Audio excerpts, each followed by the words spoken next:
세계가 발칵 뒤집혔습니다. 미국 GPS만 믿고 러시아를 막을 수 있을 거라 생각했던 유럽. 그러나 한국 기술 없이는 러시아를 막을 수 없다라는 충격적인 결론에 도달한 겁니다. 한국 기술 도입을 극구 반대하던 독일 최고 책임자조차 유럽의 평화는 미국도 유럽도 아닌 한국의 손에 달려있다. 라고 말하며 공개적으로 한국에 고개를 숙였죠.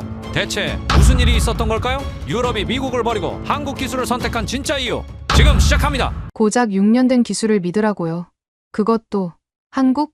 독일 차관보의 제안을 듣자마자 저는 비웃음을 참을 수 없었습니다. 저는 헬레나 슈나이더, EU 항공우주안보국장입니다. 25년간 유럽의 위성항법 시스템을 담당해왔죠. 그날도 여느 때처럼 정례 회의가 시작되었습니다. 프랑스, 독일, 이탈리아 대표들이 타원형 테이블을 둘러싸고 앉았어요. 화면에는 각국의 항법 시스템 현황이 떠 있었습니다. 갈릴레오 시스템의 정확도가 1m를 달성했습니다. 루카 베르니에 기술 책임자가 보고를 시작했죠. GPS보다 2배 정확한 수치입니다. 저는 만족스럽게 고개를 끄덕였습니다. 유럽이 미국의 GPS 의존에서 벗어나기 위해 26년간 공들인 결과였으니까요. 1999년부터 시작된 갈릴레오 프로젝트는 이제 완성 단계에 있었습니다. 30개 위성이 지구를 덮고 있었죠. 연간 5천억 유로의 경제 효과를 창출하고 있었습니다. 그런데 독일 차관보 마르틴 슈트라우스가 손을 들었어요. 한국의 KPS 시스템을 검토해 볼 필요가 있습니다. 순간 회의실이 조용해졌습니다. 한국이 개발 중인 위성항법 시스템 말입니다. 마르틴이 태블릿을 들어 보였죠. 정확도가 5cm라는 주장이 있습니다. 저는 숨을 깊게 들이쉬었어요. 인내심을 유지하려 애쓰면서 말입니다. 마르틴, 한국이 위성항법 개발을 시작한 게 언제죠? 2019년입니다. 6년이요. 저는 테이블에 손가락을 톡톡 두드렸습니다. 미국이 GPS를 완성하는 데 20년이 걸렸습니다. 목소리에 자연스럽게 조롱이 묻어났어요. 우리 갈릴레오는 26년이죠. 그런데 한국이 6년 만에 세계 최고 수준이라고요? 프랑스 대표 장리크가 거들었습니다. 국장님 말씀이 맞습니다. 검증되지 않은 기술에 시간 낭비할 필요 없어요.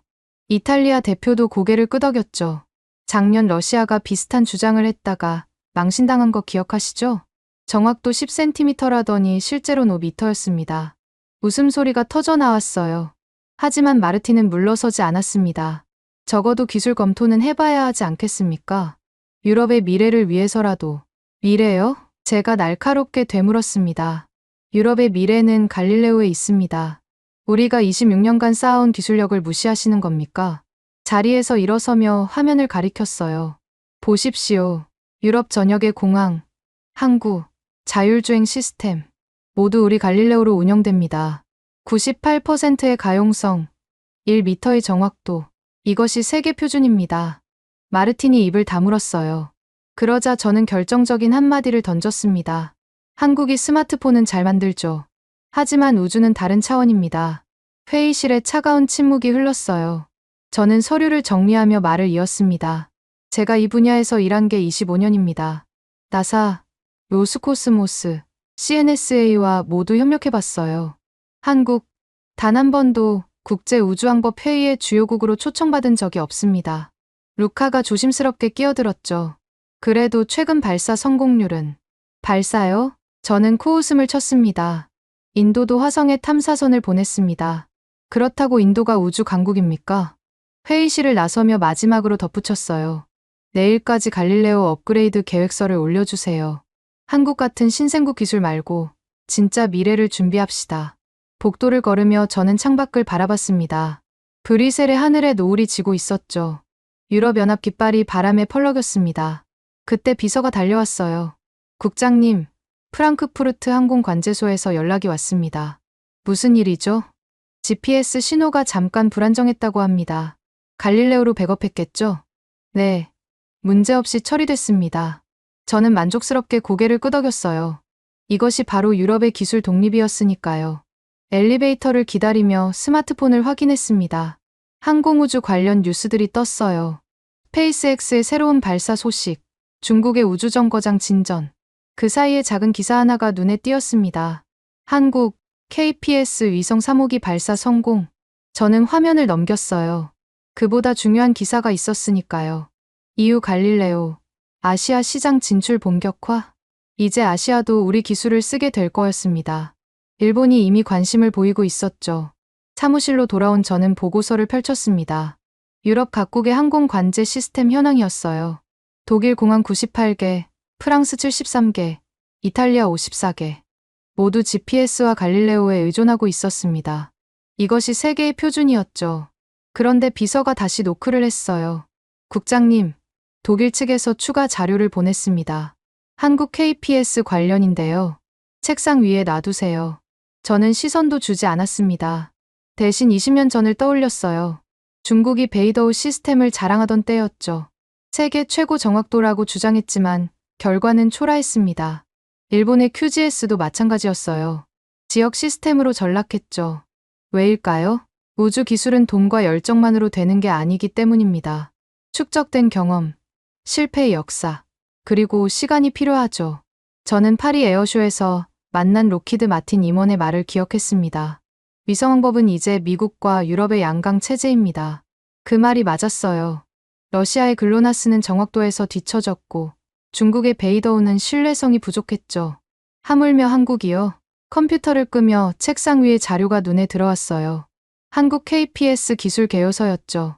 잠시 망설이다 첫 페이지를 넘겼습니다.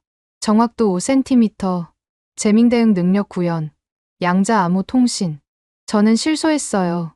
교과서에나 나올 법한 이상적인 수치들이었으니까요. 현실에서 구현하려면 적어도 10년은 더 필요한 기술들이었죠. 자료를 덮으며 생각했습니다. 한국이 진짜 이런 기술을 개발했다면 왜 국제학회에서 한 번도 발표하지 않았을까요? 왜 나사나 ESA가 관심을 보이지 않을까요? 답은 명확했습니다. 아직 검증되지 않은 주장일 뿐이라는 거죠. 주차장으로 향하며 마지막으로 한 가지를 더 떠올렸어요. 작년 G7 우주기술 회의였습니다. 미국, 유럽, 일본, 캐나다가 참석했죠. 한국은 초청장조차 받지 못했습니다. 그것이 현실이었어요.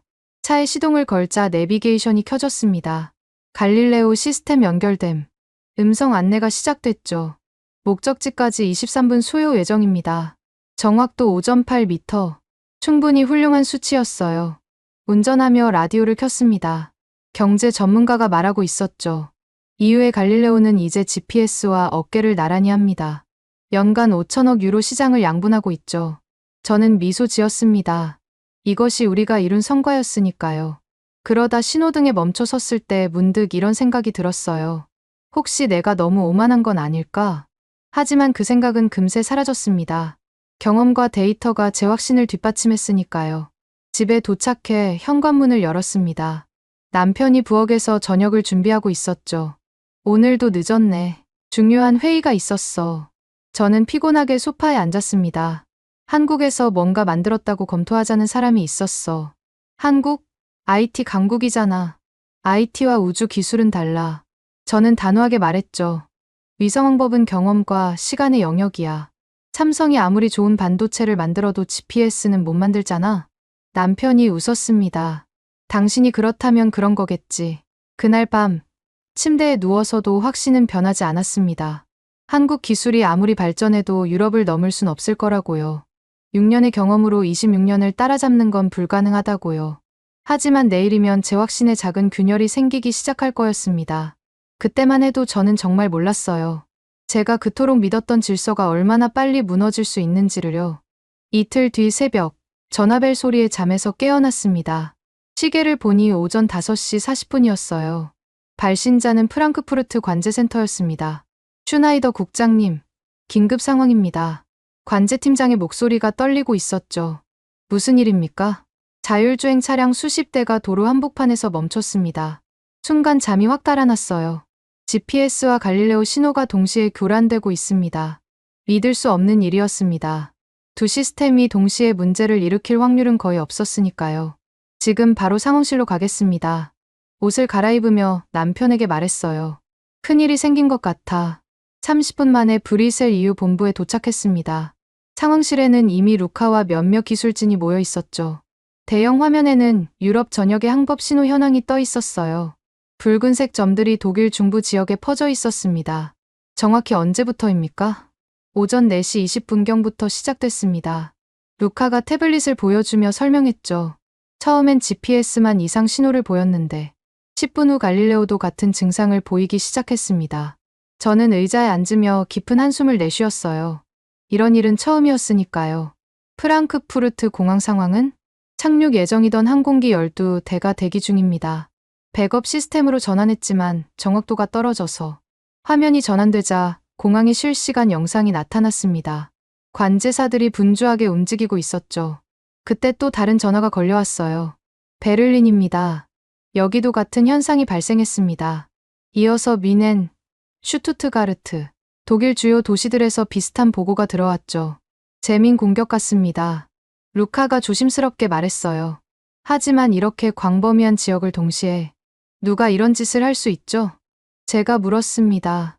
그 순간 화상회의 요청이 들어왔어요. 미국 국무부였습니다. 화면에 존 윌슨의 얼굴이 나타났죠. 우주정책실장인 그는 침통한 표정이었습니다. 헬레나, 상황 파악은 했소? 네, 지금 원인을 분석 중입니다. 우리도 알래스카에서 비슷한 신호를 감지했소. 윌슨이 자료를 공유했어요. 패턴을 분석해보니 러시아나 중국의 재밍 신호와 유사합니다. 확실합니까? 아직 단정할 순 없지만 그가 잠시 말을 멈췄다가 이어갔죠. 최근 그들이 새로운 전자전 장비를 개발했다는 정보가 있었소. 화면에 독일 차관보 마르틴이 추가로 접속했습니다.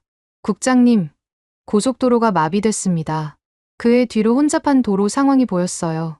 자율주행 차량 400여 대가 멈춰 섰습니다. 저는 손으로 이마를 짚었습니다. 25년 경력 중 최악의 상황이었죠. 수동으로 전환하도록 안내하고 있습니까?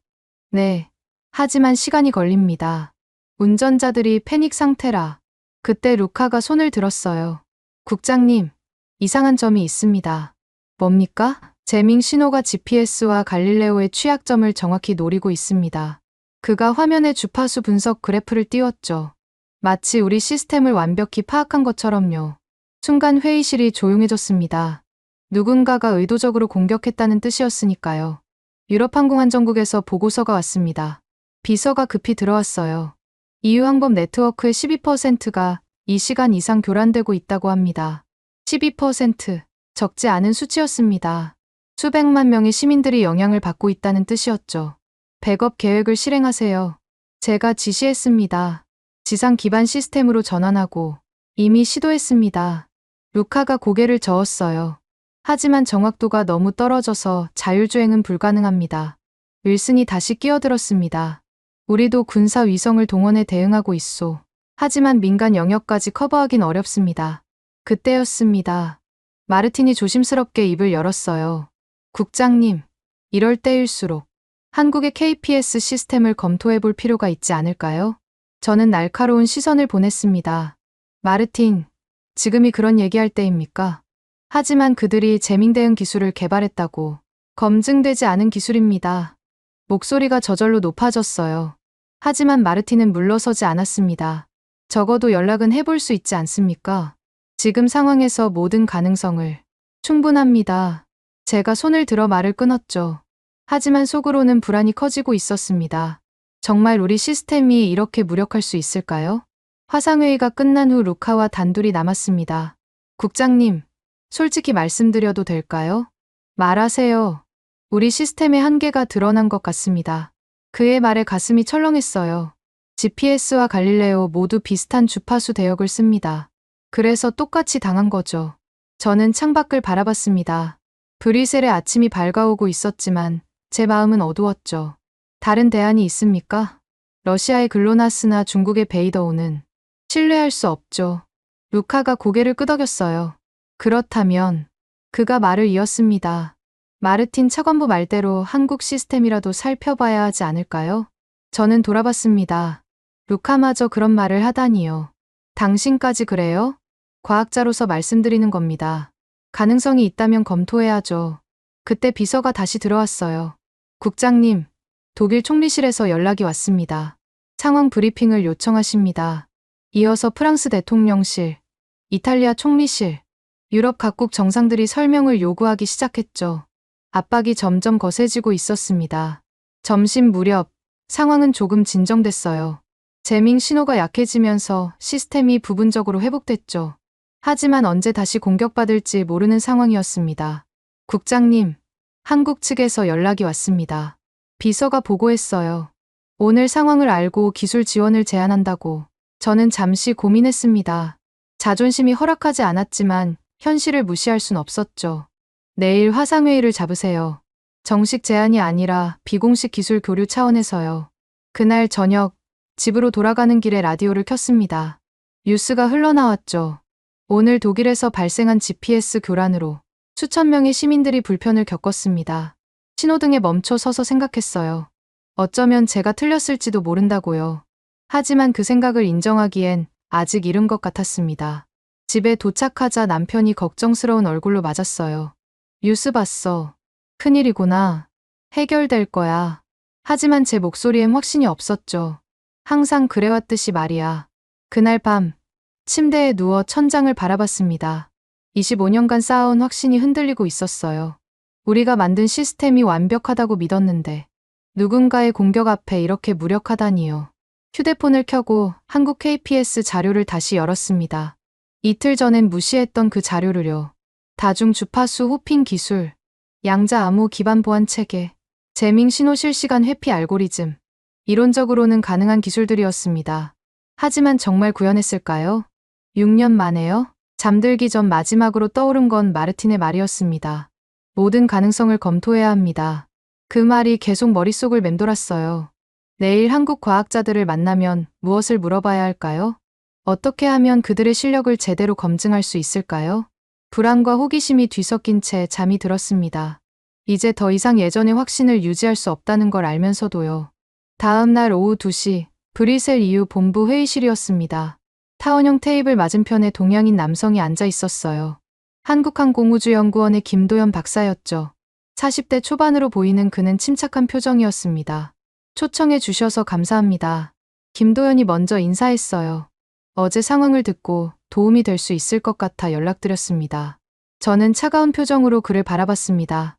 박사님, 먼저 한 가지 분명히 하고 싶습니다. 이 자리는 공식 협력 논의가 아닙니다. 단순한 기술 교류 차원이죠. 김도연이 고개를 끄덕였어요.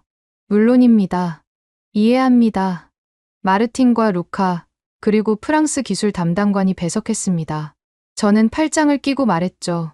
KPS가 정확도 5cm를 달성했다고 주장하시는데 6년 만에 어떻게 가능했습니까? 김도연이 노트북을 열었습니다. 설명드리겠습니다. 화면에 위성 궤도 그래픽이 나타났어요. 먼저 우리는 기존과 다른 접근을 했습니다. GPS나 갈릴레오처럼 30개 이상의 위성을 띄우는 대신 8개의 정지궤도 위성과 지상 기지국을 결합했죠. 저는 코웃음을 쳤습니다. 그것만으로 충분한 커버리지가 가능합니까? 한반도와 주변 해역에선 충분합니다. 김도연이 침착하게 답했어요. 전 지구 서비스가 목표가 아니라 지역 초정밀 서비스가 목표였으니까요. 루카가 손을 들었습니다. 흥미롭네요. 그런데 정확도는 어떻게? 다중 주파수 신호를 동시에 사용합니다. 김도연이 다음 슬라이드를 보여줬죠. L1, L2, 대역뿐 아니라 S 대역과 C 대역도 활용합니다. 그래서 대기 굴절 오차를 실시간으로 보정할 수 있죠. 제가 끼어들었습니다. 이론적으로는 가능하겠지만 실제 구현은 작년 시험에서 4.8cm를 기록했습니다. 김도연이 데이터 시트를 보여줬어요. 일본 츠쿠바 연구소와 공동 검증한 결과입니다. 순간 회의실이 조용해졌습니다. 일본이 검증했다면 어느 정도 신빙성이 있었으니까요. 그러자 김도연이 말을 이었습니다. 하지만 가장 중요한 건 재밍 대응 능력입니다. 어제 같은 상황을 우리는 이미 예상했었죠. 저는 의자에 기대며 물었어요. 무슨 뜻입니까?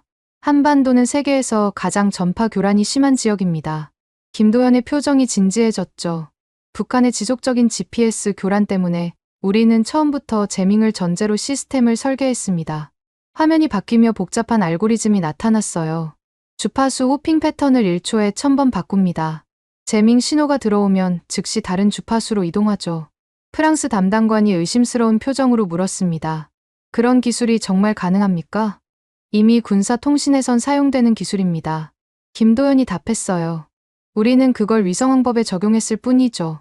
그때 루카가 흥분한 목소리로 말했습니다. 양자암호 기술도 적용했다고 들었는데. 네, 위성과 수신기 간 통신을 양자암호로 보호합니다. 김도연이 고개를 끄덕였죠. 해킹이나 스푸핑이 원천적으로 불가능해요. 저는 답답한 마음에 목소리를 높였습니다. 박사님, 이 모든 게 6년 만에 가능하다는 게 말이 됩니까? 미국은 50년, 우리는 26년이 걸렸는데. 김도연이 잠시 침묵했다가 말했어요. 국장님, 우리는 선발주자들의 경험에서 배웠습니다. GPS와 갈릴레오의 장단점을 모두 분석했죠. 그리고 한국의 IT 기술력을 최대한 활용했습니다. 그가 잠시 멈췄다가 이어갔어요. 반도체, 5G, 인공지능. 이 모든 기술을 위성왕법에 융합했습니다. 저는 고개를 저었습니다. 그래도 우주는 다릅니다. 위성을 띄우고 운영하는 건 완전히 다른 영역이죠. 맞습니다. 김도연이 인정했어요. 그래서 우리는 전 세계 전문가들을 영입했습니다. 나사 출신, ESA 출신, 심지어 러시아 전문가들도 있죠. 마르틴이 끼어들었습니다. 실제 시연을 볼 수 있습니까?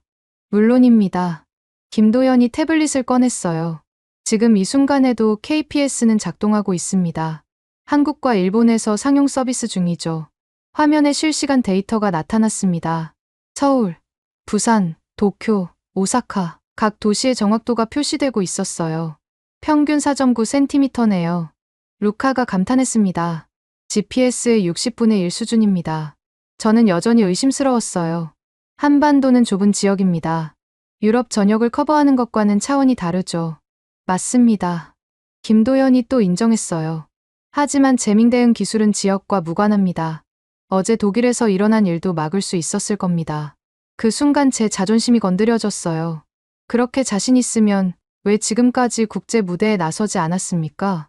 왜 지칠 우주 회의에도 초청받지 못했죠? 김도연이 쓴웃음을 지었습니다. 국장님도 아시잖습니까? 기술력과 국제 정치는 다른 문제라는 거요. 그 말에 할 말을 잃었어요. 사실 그의 말이 맞았으니까요. 우리는 조용히 실력을 쌓아왔습니다. 김도연이 말을 이었죠. 이제 그 실력을 보여드릴 준비가 됐고요. 루카가 자료를 달라고 했습니다. 기술 스펙을 자세히 검토하고 싶습니다. 보내드리겠습니다. 김도연이 즉시 파일을 전송했어요. 다만 핵심 소스 코드는 보안상. 이해합니다. 루카가 고개를 끄덕였죠. 회의가 1시간 넘게 이어졌습니다. 김도연은 모든 질문에 막힘없이 답했어요. 때로는 구체적인 수치로, 때로는 이론적 설명으로요.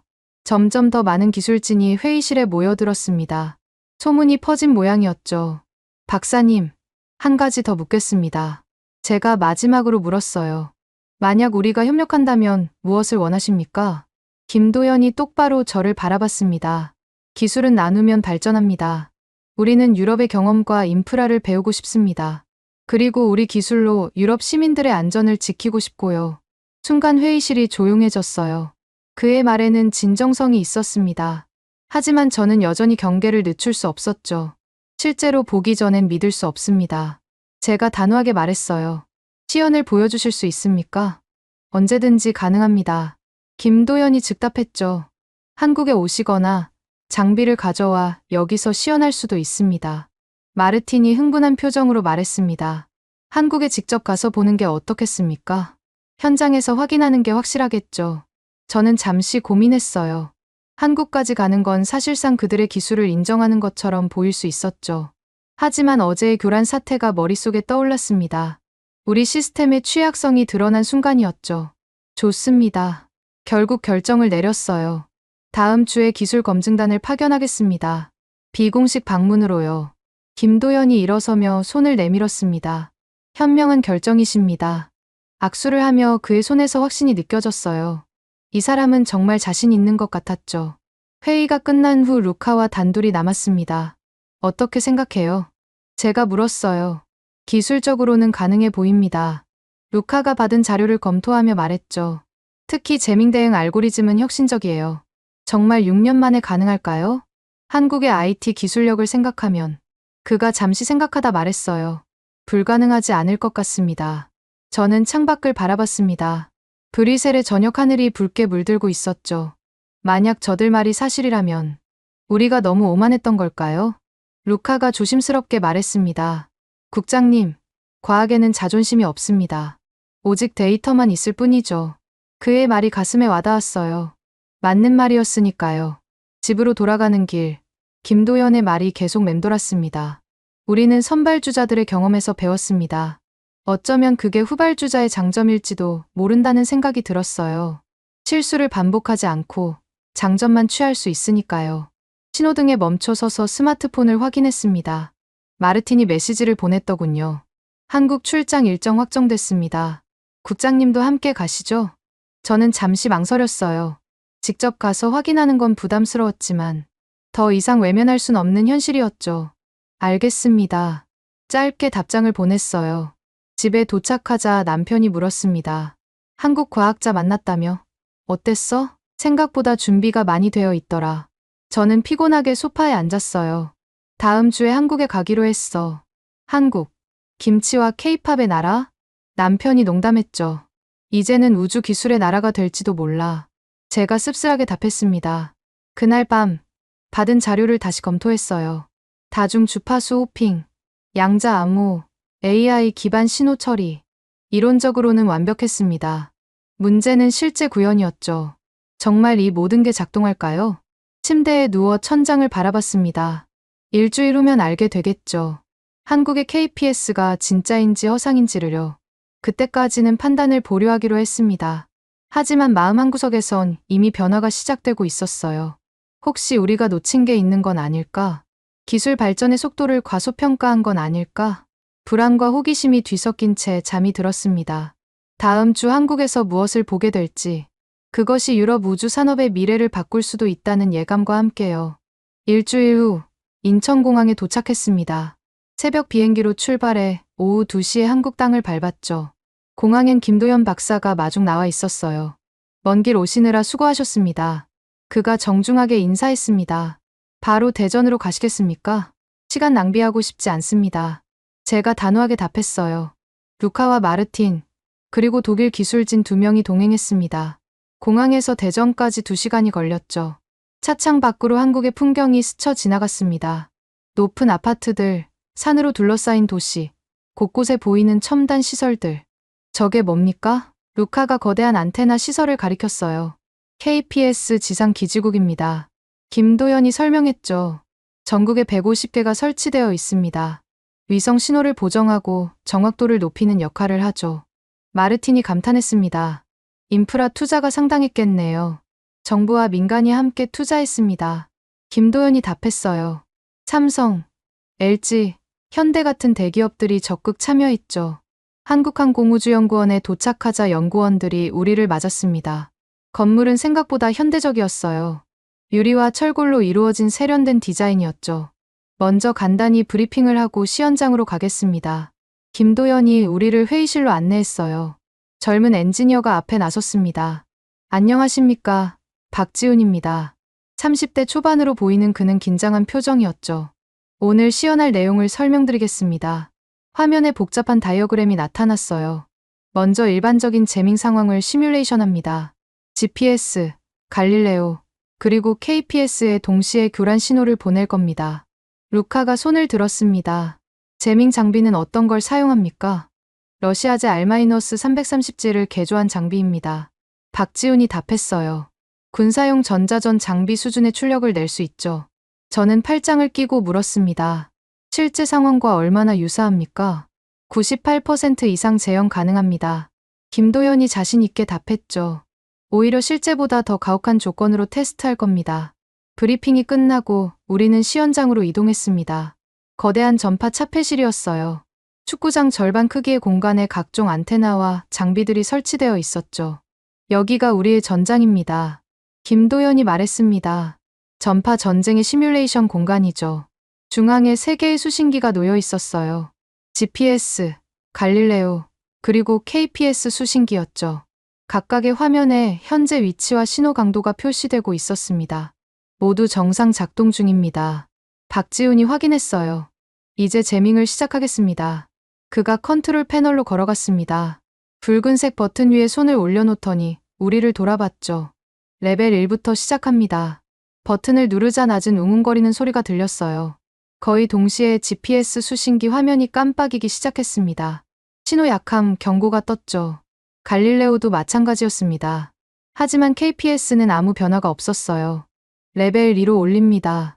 박지훈이 다이얼을 돌렸습니다. 이번엔 GPS 화면에 빨간색 경고가 떴어요. 위치 확인 불가. 갈릴레오도 신호를 잃기 시작했죠. 좌표가 튀고 정확도가 10m, 20m로 벌어졌습니다. 그런데 KPS는 여전히 정상이었어요. 정확도 4.8cm를 유지하고 있었죠. 어떻게 이런 일이? 루카가 놀란 목소리로 중얼거렸습니다. 레벨 3 최대 출력입니다. 박지훈이 다시 다이얼을 돌렸어요. GPS는 완전히 먹통이 됐습니다. 화면이 까맣게 변했죠. 갈릴레오도 마침내 항복했어요. 시스템 오류라는 메시지만 깜빡일 뿐이었습니다. 하지만 KPS는 여전히 4.9cm네요. 마르틴이 믿을 수 없다는 표정으로 화면을 가리켰습니다. 저는 앞으로 걸어가 수신기를 직접 확인했어요. 진짜였습니다. 재밍 신호가 최대치인데도 KPS는 흔들림 없이 작동하고 있었죠. 트릭이 아닙니까? 제가 날카롭게 물었어요. 수신기를 조작한 건 아니겠죠? 김도연이 태블릿을 건네며 말했습니다. 직접 확인해 보십시오. 실시간 로그 데이터입니다. 화면에는 복잡한 숫자들이 스크롤되고 있었어요. 주파수 변화, 신호 강도, 위치 계산 과정. 모든 것이 실시간으로 기록되고 있었죠. 여기 보십시오. 박지훈이 특정 부분을 가리켰습니다. 재밍 신호가 들어오면 KPS는 즉시 주파수를 바꿉니다. 1초에 1200번씩 호핑하고 있어요. 그가 그래프를 확대했죠. 제머가 따라잡을 수 없는 속도입니다. 저는 믿고 싶지 않았어요. 다른 패턴의 재밍도 가능합니까? 어떤 패턴이든 시도해 보십시오. 김도연이 자신 있게 답했습니다. 저는 컨트롤 패널로 걸어갔어요. 직접 재밍 패턴을 조작하기 시작했죠. 랜덤 주파수, 스윕 재밍, 스팟 재밍. 알고 있는 모든 교란 기법을 동원했습니다. 10분이 지났을까요? GPS와 갈릴레오는 여전히 먹통이었습니다. 하지만 KPS는 단 한 번도 신호를 잃지 않았어요. 오히려 제가 패턴을 바꿀 때마다 즉각 대응했죠. 인공지능이 패턴을 학습합니다. 박지훈이 설명했어요. 재밍 신호의 특성을 파악하고 최적의 회피 경로를 찾죠. 불과 0.03초 만에요. 루카가 다가와 속삭였습니다. 국장님, 이건 진짜입니다. 우리가 찾던 해답이에요. 저는 그를 쳐다봤어요. 평소 신중한 루카가 이렇게 확신하다니요. 터널에서도 작동합니까? 제가 물었습니다. 도심 빌딩 숲에서는요? 시연해 드리겠습니다. 김도연이 우리를 밖으로 안내했어요. 연구원 뒤편에 테스트 코스가 마련되어 있었죠. 인공 터널과 고층 빌딩을 모방한 구조물들이 세워져 있었습니다. 실제 서울 강남의 전파 환경을 재현했습니다. 자율주행 차량 한 대가 대기하고 있었어요. GPS, 갈릴레오, KPS를 모두 장착했습니다. 박지훈이 차량 지붕의 안테나를 가리켰죠. 이제 주행을 시작합니다. 차량이 천천히 움직이기 시작했어요. 먼저 터널로 진입했습니다. GPS는 즉시 신호를 잃었죠. 갈릴레오는 3초 정도 버티다가 역시 끊겼습니다. 하지만 KPS는 정상 작동했어요. 터널 내부에 소형 중계기를 설치했습니다. 김도연이 설명했죠. 5G 기지국처럼 음영 지역을 커버합니다. 다음은 빌딩 숲이었어요. 30m 높이의 콘크리트 구조물 사이를 지나갔습니다. GPS와 갈릴레오는 위치가 튀었죠. 수십 미터씩 오차가 발생했습니다. 반면 KPS는 오차 범위가 10cm 이내였어요. 다중 경로 신호를 필터링합니다. 박지훈이 모니터를 보여줬죠. 반사파와 직접파를 구분해서 처리해요. 마르틴이 흥분한 목소리로 말했습니다. 이 정도면 완전 자율주행이 가능하겠네요. 이미 현대자동차가 테스트 중입니다. 김도연이 답했어요.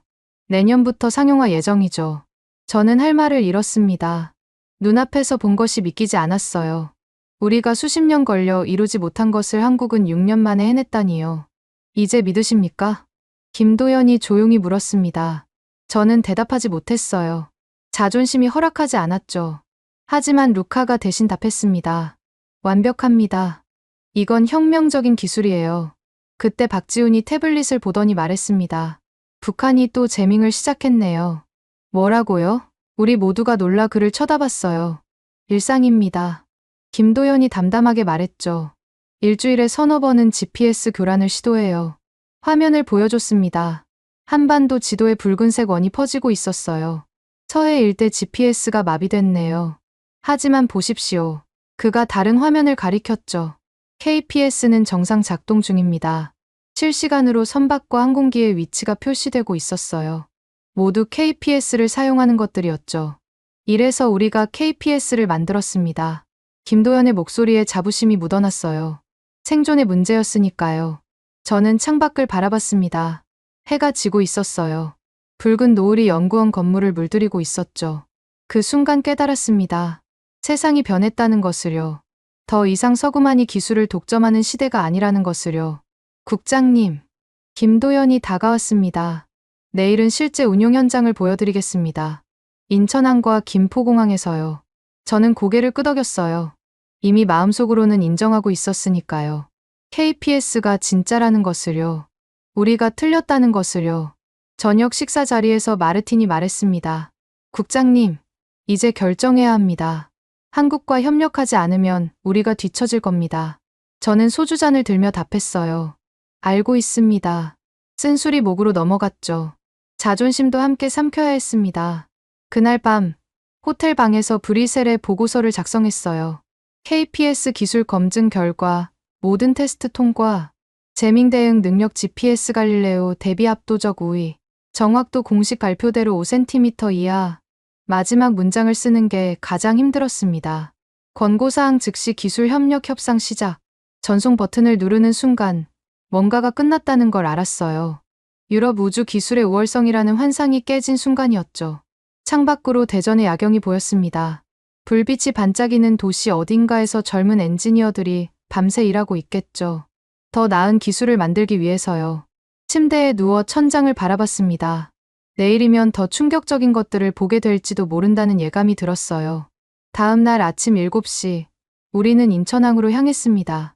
김도연 박사가 직접 운전하며 설명했어요. 인천항은 하루 평균 300척의 선박이 드나듭니다. 모두 KPS로 자동 접안 시스템을 운영하죠. 차창 밖으로 거대한 컨테이너 크레인들이 보였습니다. 수십 대의 무인 운반차가 화물을 나르고 있었어요. 저 차량들도 전부 무인입니까? 루카가 놀란 목소리로 물었죠. 네, KPS 기반 자율주행입니다. 김도연이 답했어요. 정확도 5cm면 가능한 일이죠. 항만관제센터에 도착했습니다. 거대한 화면에 인천항 전체가 실시간으로 표시되고 있었어요. 선박 위치, 크레인 작동 상황, 운반차 동선, 모든 것이 한눈에 들어왔죠. GPS 시절엔 오차가 3m였습니다. 관제팀장이 설명했어요. 접안할 때마다 조심스러웠죠. 지금은 4.8cm 정확도로 자동 접안이 가능합니다. 화면을 확대하자 거대한 컨테이너선 한 척이 보였어요. 천천히 부두에 접근하고 있었죠. 실시간으로 보여드리겠습니다. 팀장이 특정 화면을 가리켰어요. 선박의 정확한 좌표가 초 단위로 업데이트되고 있었습니다. 37.456892, 126.625341, 소수점 6자리까지 표시되고 있었죠. 저기 보십시오. 김도연이 창밖을 가리켰습니다. 컨테이너 선이 마치 숙련된 선장이 조종하는 것처럼 부드럽게 접안했어요. 단 한 번의 수정도 없이 완벽했죠. 시간이 60% 단축됐습니다. 팀장이 자랑스럽게 말했어요. 연료 효율도 30% 개선됐고요. 루카가 태블릿에 숫자를 기록하며 중얼거렸습니다. 놀라운 수치네요. 다음 목적지는 김포공항이었습니다. 이동하는 동안 루카가 계속 데이터를 분석했어요. 국장님, 이것 좀 보십시오. 그가 화면을 보여줬죠. 정확도가 일정하게 4.8cm를 유지합니다. GPS는 날씨나 시간대에 따라 편차가 큰데 KPS는 지상 기지국과 연동하기 때문입니다. 박지훈이 설명했어요. 위성 신호를 실시간으로 보정하죠. 김포공항 관제탑에 올라갔습니다. 활주로가 한눈에 내려다 보였어요. 마침 대한항공 여객기 한 대가 착륙 준비 중이었죠. 저 항공기도 KPS를 사용합니까? 제가 물었습니다. 백업 시스템으로 탑재했습니다. 관제사가 답했어요. 아직은 국제 표준이 GPS라서 주 시스템은 아니지만 그때 마르틴이 끼어들었죠. 만약 EU가 KPS를 인증한다면 게임 체인저가 될 겁니다. 김도연이 미소 지었어요. 아시아 전체가 KPS로 전환할 가능성이 높죠. 저는 그 말에 무게를 느꼈습니다. 유럽이 결정하면 세계가 따라온다. 그것은 우리의 책임이자 부담이었죠. 점심 식사 후 다시 연구원으로 돌아왔습니다. 루카가 흥분한 표정으로 노트북을 펼쳤어요. 국장님, 제가 오전 내내 데이터를 분석했습니다. 화면에 복잡한 그래프가 나타났죠. 평균 정확도 4.8cm, 최대 오차 7cm. 그가 다른 그래프를 띄웠습니다. 전력 소모는 GPS 대비 30% 감소. 수신 시간은 2초로 GPS의 3분의 1이고요. 숫자들이 말해주고 있었어요. KPS가 모든 면에서 우월하다는 것을요. 가용성은 어떻습니까? 제가 물었습니다. 99.8%입니다. 루카가 즉답했어요. 갈릴레오보다 높은 수치죠. 저는 의자에 기대 앉았습니다. 더 이상 부정할 수 없었어요. 데이터가 모든 것을 말해주고 있었으니까요. 그때 김도연이 조심스럽게 말했습니다. 국장님, 한 가지 더 보여드릴 게 있습니다. 우리를 지하 실험실로 안내했어요. 보안이 삼엄한 곳이었죠. 여기서 차세대 KPS를 개발 중입니다. 문이 열리자 거대한 서버룸이 나타났어요. 양자 컴퓨터 기반 신호 처리 시스템입니다. 젊은 연구원이 설명했죠. 정확도를 1cm까지 높일 수 있어요. 마르틴이 숨을 들이쉬었습니다. 1cm라고요? 이론적으로는 0.5cm도 가능합니다. 김도연이 덧붙였어요. 다만 실용성을 고려해서 저는 현기증을 느꼈습니다. 우리가 1m를 자랑하고 있을 때 그들은 센티미터를 넘어 밀리미터를 논하고 있었어요. 기술 격차가 이미 한 세대 이상 벌어진 것 같았죠. 언제 상용화 예정입니까? 루카가 물었습니다. 2027년 목표입니다. 2년 후군요. 저는 머릿속으로 계산했어요. 그때쯤이면 갈릴레오도 업그레이드가 필요한 시점이었죠. 연구원을 나서며 김도연이 말했습니다. 국장님, 우리는 경쟁하려는 게 아닙니다. 함께 발전하고 싶을 뿐이죠. 그의 진심이 느껴졌어요. 하지만 현실은 그리 단순하지 않다는 걸 저는 알고 있었죠. 호텔로 돌아와 브뤼셀과 화상회의를 했습니다. 이후 이사회 멤버들이 모두 참석했어요. 어떻습니까, 헬레나? 의장이 물었죠. KP에 우리 예상을 뛰어넘습니다. 제가 인정했어요. 모든 성능 지표에서 갈릴레오를 능가하고 있습니다. 회의실이 술렁거렸죠. 프랑스 대표가 의심스러운 표정으로 물었습니다. 정말입니까? 과장은 아니고요? 데이터를 보내드리겠습니다. 루카가 파일을 전송했어요. 직접 확인해 보십시오. 침묵이 흘렀습니다. 모두들 자료를 검토하느라 바빴죠. 믿을 수 없군요. 독일 대표가 중얼거렸어요. 그때 누군가가 말했습니다. 미국이 어떻게 나올까요? 그 말에 모두가 긴장했어요. 미국은 GPS로 세계 시장을 지배하고 있었으니까요. 이미 움직이기 시작한 것 같습니다. 의장이 태블릿을 들어 보였죠. 화면엔 월스트리트 저널 기사가 떠 있었어요. 로키드 마틴, 한국 KPS 기술력의 의문 제기. 부제목이 더 자극적이었습니다.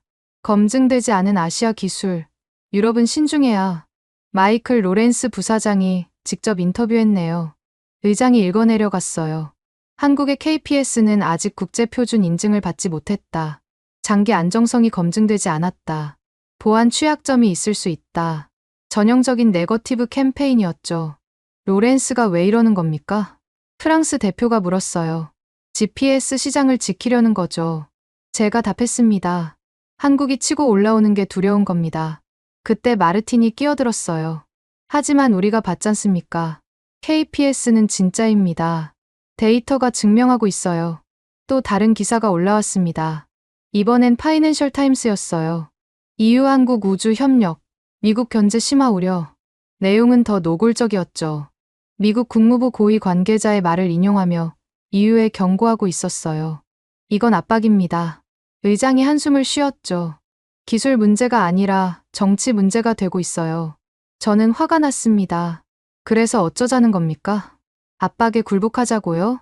우리도 데이터로 대응하면 됩니다. 목소리가 저절로 높아졌어요. KPS가 얼마나 우수한지 객관적으로 증명하면 돼요.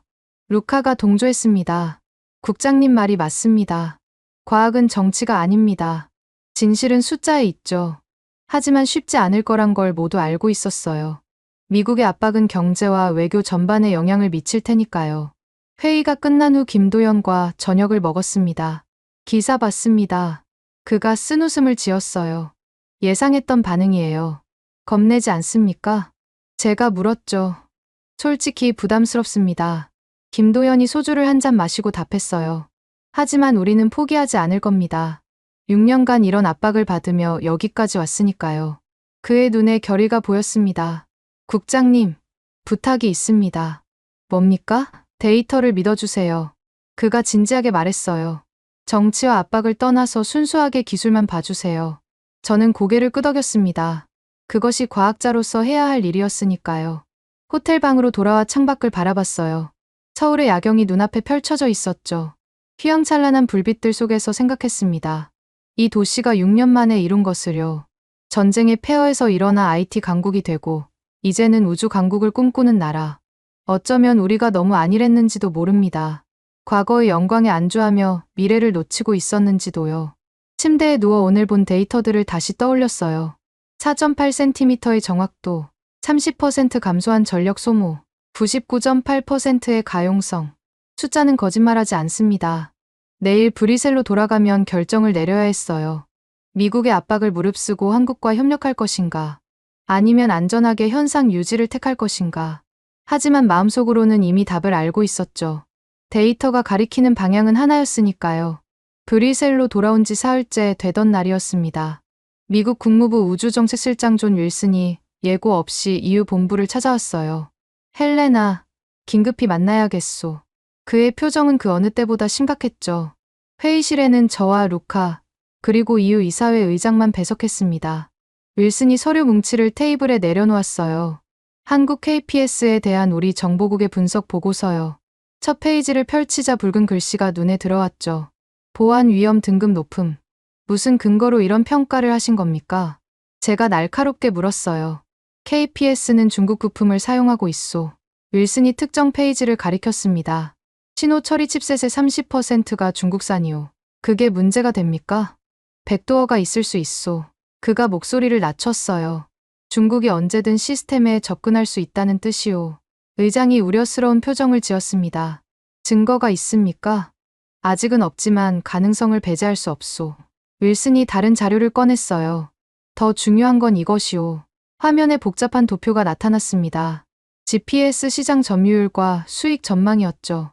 만약 EU가 KPS를 채택한다면 GPS 시장의 40%를 잃게 됩니다. 연간 3천억 달러 손실이오. 그가 의장을 똑바로 쳐다봤어요. 미국 의회가 가만히 있지 않을 거요. 무역 보복도 검토하고 있소. 순간 회의실이 얼어붙었습니다. 노골적인 위협이었죠. 이건 협박 아닙니까? 제가 항의했어요. 현실을 말하는 거요. 윌슨이 차갑게 답했습니다. 나토 동맹국으로서 조언하는 것이오. 그가 일어서며 마지막 경고를 남겼어요. 일주일 시간을 드리겠소. 현명한 결정을 기대하겠소. 문이 닫히자 의장이 한숨을 쉬었습니다. 큰일이군요. 미국을 적으로 돌릴 순 없어요. 저는 분노가 치밀어 올랐습니다. 그래서 진실을 외면하자고요? KPS가 더 우수한데도? 헬레나, 현실을 봐요. 의장이 피곤한 목소리로 말했죠. 기술만으론 세상이 돌아가지 않아요. 오후에 긴급 이사회가 소집됐습니다. 27개 회원국 대표들이 모두 참석했어요. 프랑스 대표가 먼저 입을 열었죠. 미국과의 관계를 해칠 순 없습니다. 경제 제재라도 받으면 어떻게 합니까? 독일 대표도 동조했습니다. GPS도 충분히 좋은 시스템이에요. 굳이 위험을 감수할 필요가 있을까요? 반대 의견이 쏟아졌어요. 이탈리아, 스페인, 폴란드. 대부분이 미국 눈치를 보고 있었죠. 그때 루카가 손을 들었습니다. 잠시만요. 다들 뭔가 잊고 있지 않습니까? 모두가 그를 쳐다봤어요. 우리는 과학자입니다. 루카가 일어섰죠. 정치가나 사업가가 아니에요. 그가 노트북을 열었습니다. 데이터를 보십시오. 화면에 비교 그래프가 나타났어요. KPS 정확도 4.8cm, GPS 3m, 갈릴레오 1m. 다음 슬라이드를 넘겼죠. 재밍 대응 능력. KPS는 100% 방어. GPS와 갈릴레오는 무방비. 숫자들이 선명하게 대비됐습니다. 가용성 99.8%, 대 97.3%. 루카의 목소리가 높아졌어요. 진실은 데이터에 있습니다. 정치적 압박 때문에 더 나은 기술을 거부한다면 그게 과학자입니까? 회의실이 술렁거렸죠. 일부는 고개를 끄덕였고 일부는 불편해했습니다. 하지만 미국이, 프랑스 대표가 다시 반박하려 했어요. 미국이 뭐요? 루카가 목소리를 높였습니다. 갈릴레오를 만들 때도 미국이 반대했습니다. GPS 독점을 깨뜨린다고요.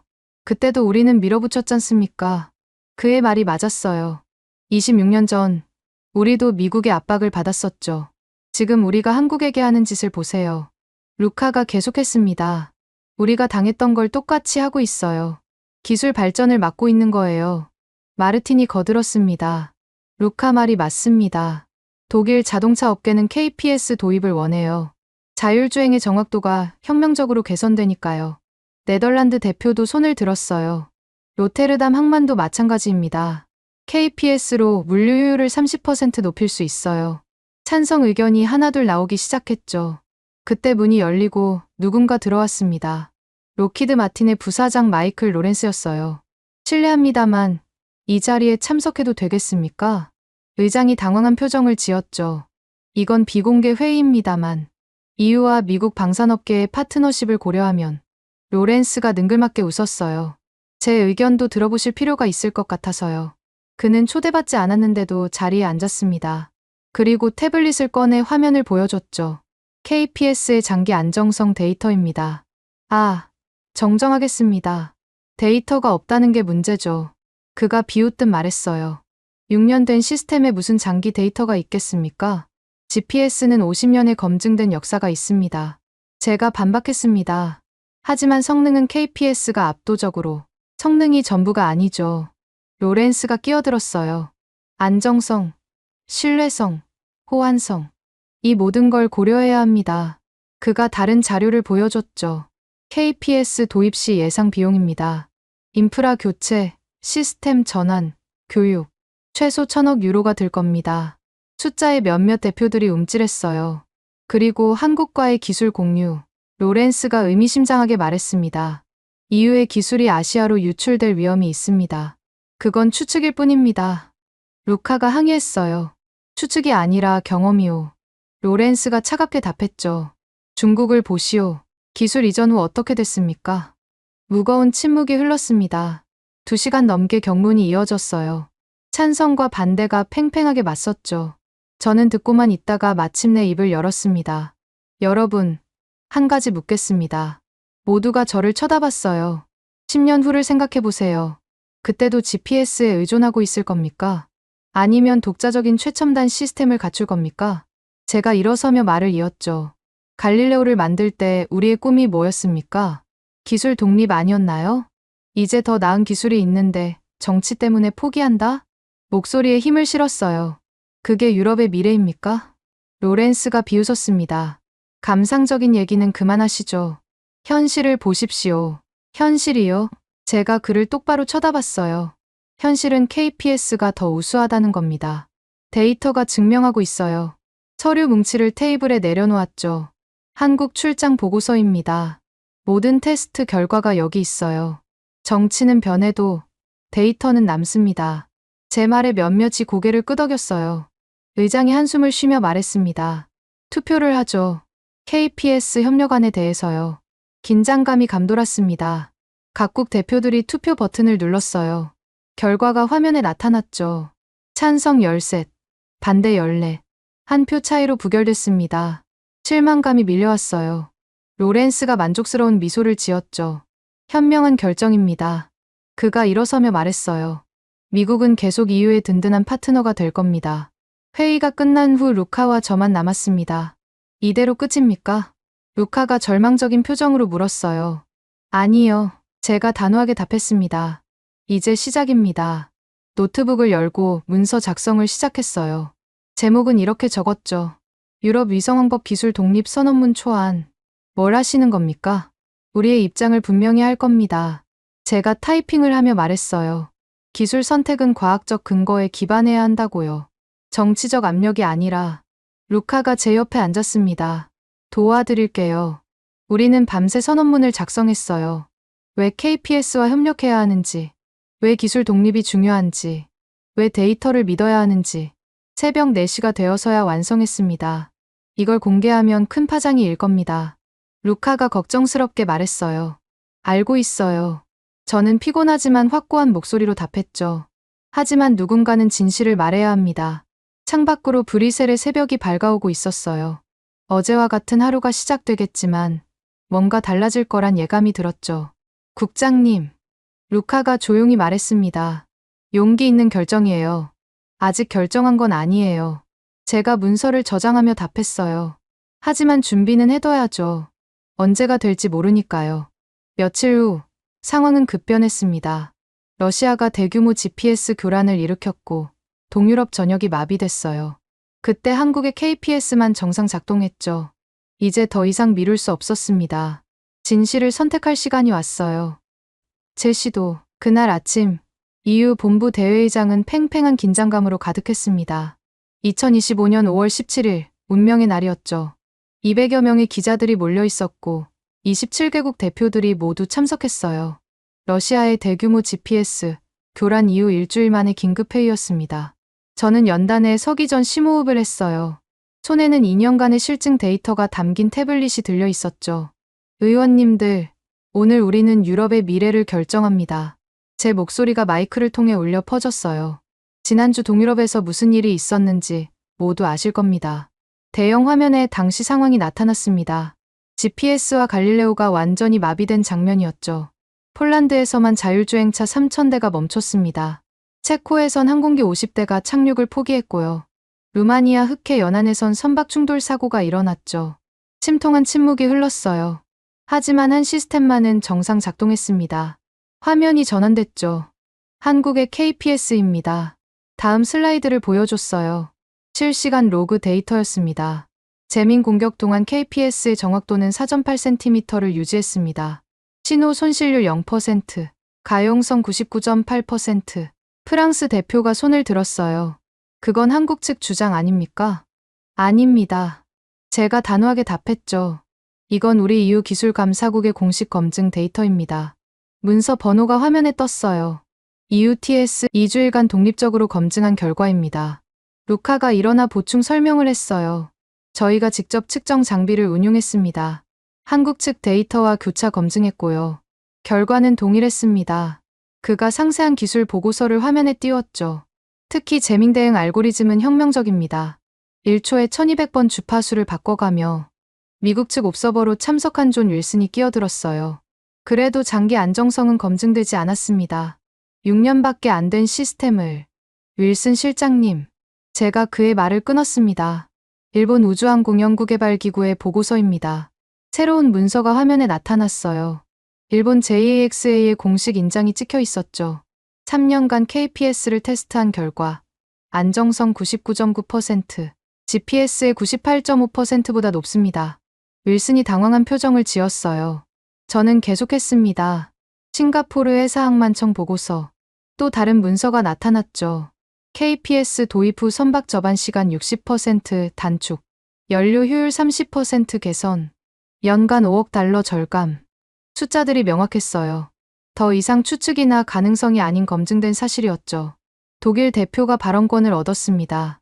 슈나이더 국장, 미국과의 관계는 어떻게 할 겁니까? 무역 보복 위협도 있고. 의원님, 제가 똑바로 그를 바라봤어요. 1999년, 우리가 갈릴레오를 시작할 때를 기억하십니까? 미국이 뭐라고 했죠? 침묵이 흘렀습니다. GPS로 충분하다고 했습니다. 유럽의 독자 시스템은 낭비라고 했죠. 하지만 우리는 밀어붙였습니다. 목소리에 힘을 실었어요. 그 결과가 지금의 갈릴레오입니다. 이제 우리가 그때 미국과 같은 짓을 하고 있어요. 회의장이 술렁거렸죠. 기술 발전을 막고 있는 겁니다. 더 나은 시스템이 있는데도 정치 때문에 외면하고 있어요. 이탈리아 대표가 물었습니다. 하지만 중국 부품 문제는 그것도 검증했습니다. 제가 즉답했어요. 새로운 보고서를 화면에 띄웠죠. 네덜란드 사이버보안센터가 1개월간 침투 테스트를 했습니다. 결과는 단 한 건의 취약점도 발견하지 못했어요. 오히려 GPS보다 보안이 강력했습니다. 네덜란드 대표가 고개를 끄덕였어요. 맞습니다. 우리 팀이 직접 확인했죠. 그때 뜻밖의 인물이 일어섰습니다. 폴란드 대표였어요. 평소 친미 성향으로 유명한 그였죠. 저는 지난주 바르샤바의 혼란을 직접 목격했습니다. 그의 목소리가 떨렸어요. GPS가 마비되자 도시 전체가 멈췄습니다. 구급차가 길을 잃었고 환자 3명이 사망했어요. 회의장이 숨죽였습니다. 만약 KPS가 있었다면 그가 말을 멈췄다가 이어갔어요. 그 생명들을 구할 수 있었을 겁니다. 저는 더 이상 정치 노름을 하고 싶지 않습니다. KPS 도입에 찬성합니다. 충격적인 선언이었어요. 친미파의 대표 주자가 입장을 바꾼 것이었죠. 체코 대표도 일어섰습니다. 저도 마찬가지입니다. 프라하 공항의 혼란을 겪고 나니 더 이상 미룰 수 없다는 걸 알았어요. 찬성 의견이 늘어나기 시작했죠. 그때 로키드 마틴의 마이클 로렌스가 벌떡 일어섰어요. 이건 감정적인 결정입니다. 단 한 번의 사고로, 한 번이 아닙니다. 제가 그의 말을 끊었어요. 2년간의 데이터를 보십시오. 새로운 차트가 화면에 나타났죠. GPS 교란 사고, 2023년 47건, 2024년 93건, 올해 벌써 120건. 그래프가 가파르게 상승하고 있었어요. 매년 2배씩 증가하고 있습니다. 이게 현실입니다. 로렌스 부사장. 그가 얼굴이 붉어졌지만 반박하지 못했어요. 저는 최종 카드를 꺼냈습니다. 화면을 봐주십시오. 실시간 화상 연결이 시작됐어요. 화면에 김도연 박사가 나타났죠. 한국대전의 연구원에서 중계하고 있었습니다. 안녕하십니까. 이유 의원님들. 김도연이 정중히 인사했어요. 한 가지만 말씀드리겠습니다. 그가 잠시 멈췄다가 이어갔죠. 기술은 경쟁이 아니라 인류의 길잡이입니다. 우리는 GPS와 갈릴레오를 배우며 성장했습니다. 이제 우리도 기여하고 싶을 뿐입니다. 그의 진심이 느껴졌어요. 함께 더 안전한 세상을 만들고 싶습니다. 그것이 우리의 유일한 목표입니다. 화면이 꺼지자 잠시 정적이 흘렀어요. 그때 누군가가 박수를 치기 시작했습니다. 루카였어요. 이어서 네덜란드 대표, 폴란드 대표. 박수 소리가 점점 커졌죠. 의장이 마이크를 잡았습니다. 투표를 시작하겠습니다. EU-한국 위성항법 공동개발 협약안. 긴장감이 극도로 고조됐어요. 각국 대표들이 투표 버튼에 손을 올렸죠. 찬성은 초록색, 반대는 빨간색입니다. 의장이 설명했어요. 지금부터 30초간 투표하십시오. 시간이 느리게 흘렀습니다. 제 심장이 빠르게 뛰었어요. 2년간의 노력이 이 순간에 달려 있었으니까요. 10초 전, 의장이 카운트다운을 시작했죠. 5, 2, 1, 투표 종료. 대형 화면에 결과가 나타났습니다. 찬성 17표, 반대 10표, 통과였어요. 순간 회의장이 폭발했습니다. 기자들이 일제히 카메라 플래시를 터뜨렸죠. 의장이 의사봉을 두드렸어요. EUROK 위성항법 공동개발 협약안이 가결되었음을 선포합니다. 저는 다리에 힘이 풀렸어요. 안도감과 감동이 동시에 밀려왔죠. 기자회견장으로 자리를 옮겼습니다. 수백 명의 기자들이 질문을 쏟아냈어요. 국장님, 미국의 반발은 어떻게 대응하실 겁니까? CNN 기자가 물었죠. 저는 마이크 앞에 섰습니다. 처음엔 저도 편견이 있었습니다. 솔직하게 고백했어요. 한국 기술을 무시했죠. 6년밖에 안 됐다고, 검증되지 않았다고, 잠시 멈췄다가 이어갔습니다. 하지만 진실은 숨길 수 없었어요. 데이터가 모든 걸 말해줬습니다. BBC 기자가 손을 들었어요. 이 결정을 후회하지 않으십니까? 오히려 자랑스럽습니다. 제가 답했죠. 과학자로서 데이터를 믿었고, 진실을 선택했으니까요. 로이터 기자가 물었습니다. 한국에 한마디 하신다면? 저는 카메라를 똑바로 바라봤어요. 김도연 박사님, 그리고 한국 연구진 여러분. 여러분이 옳았습니다. 그리고 감사합니다. 그 순간 뭔가 뜨거운 게 가슴에서 올라왔어요. 자존심도 편견도 모두 내려놓는 순간이었죠. 기자회견이 끝나고 복도를 걷는데 루카가 다가왔습니다. 국장님, 정말 대단하셨어요. 아니에요. 저는 고개를 저었죠. 그저 해야 할 일을 했을 뿐이에요.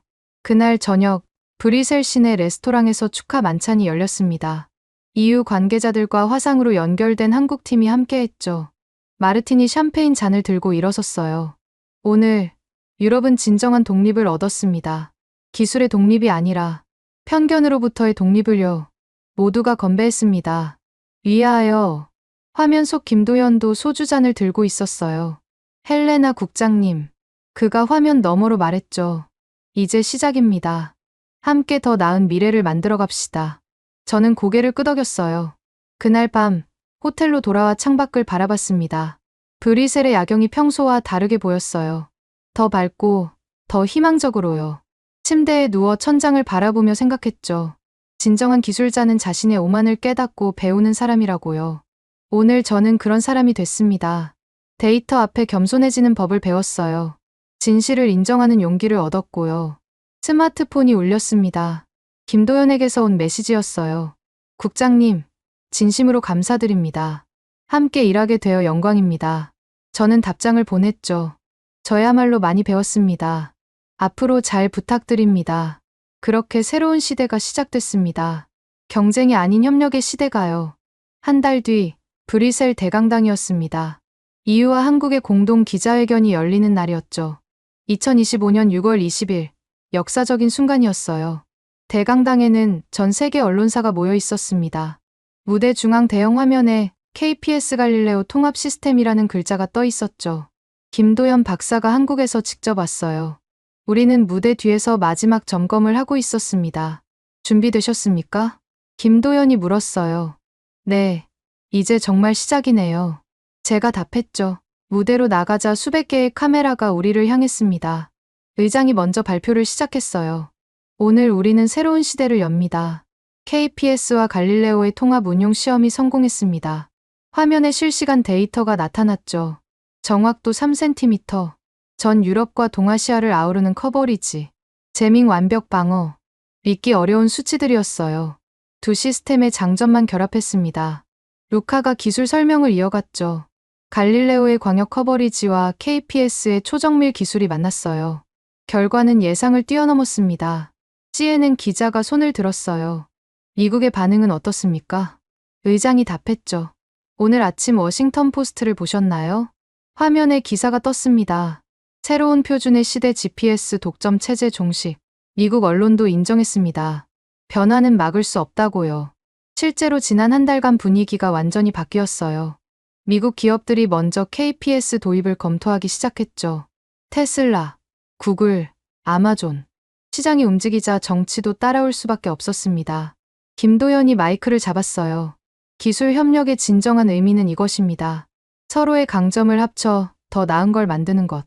경쟁이 아닌 상생이죠. 그때 뜻밖의 질문이 나왔습니다. 헬레나 국장님, 처음엔 한국 기술을 무시하셨다고 들었는데 독일 기자였어요. 지금은 어떻게 생각하십니까? 저는 잠시 침묵했다가 답했습니다. 부끄럽습니다. 솔직한 고백이었어요. 제가 얼마나 오만했는지 깨달았죠. 6년이면 충분하지 않다고 했었는데 김도연을 바라봤습니다. 6년이면 세상을 바꿀 수 있더군요. 박수가 터져 나왔어요. 기자회견이 끝난 후 시연이 시작됐습니다. 대강당 밖 광장에 자율주행 차량들이 대기하고 있었죠. 실시간으로 보여드리겠습니다. 박지훈이 태블릿을 조작했어요.